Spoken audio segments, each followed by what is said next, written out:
High, আজকে তোমাদেরকে একটা কথা শেয়ার করি, তোমরা এটার অ্যান্সার দাও।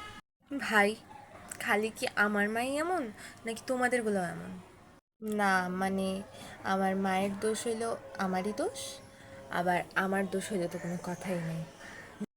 গতকাল মা ফ্রিজ থেকে একটা প্লেট বের করার সময় ফেলা দিছে। আমি ওখানে বসে ফোন টিপতেছিলাম, আর আমার দিনে কি কি হলো আমি মাকে বলতেছিলাম। এটা আমি প্রত্যেক দিনই বলি।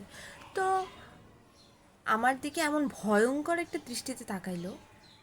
আমি বিলাই, কি করলাম ভাই? আমাকে বলতেছে, তোর জন্য তো প্লেটটা পড়ে গেল।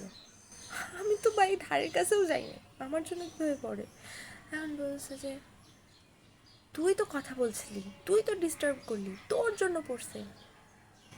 তারপর ধীরে ধীরে শুরু হইলো, পড়াশোনা করিস না, গান করিস না, সারাদিন শুয়ে থাকিস, বাড়ির কাজে হেল্প করিস না, যা হয় আর কি। তার রেশ 2 ঘন্টা পর্যন্ত চল। না, মানুষের দ্বারা ভুল হইতেই পারে, তা স্বীকার করে নাও। আচ্ছা, স্বীকার করেও নেওয়া লাগবে না, কিন্তু দোষটা আমার ঘাড়ে দিয়ে আমাকে কেন কথা শোনাইতে হবে? এটা সব সময় হয় আমার সাথে, অলওয়েজ। তো এই হচ্ছে কাহিনী। টাটা।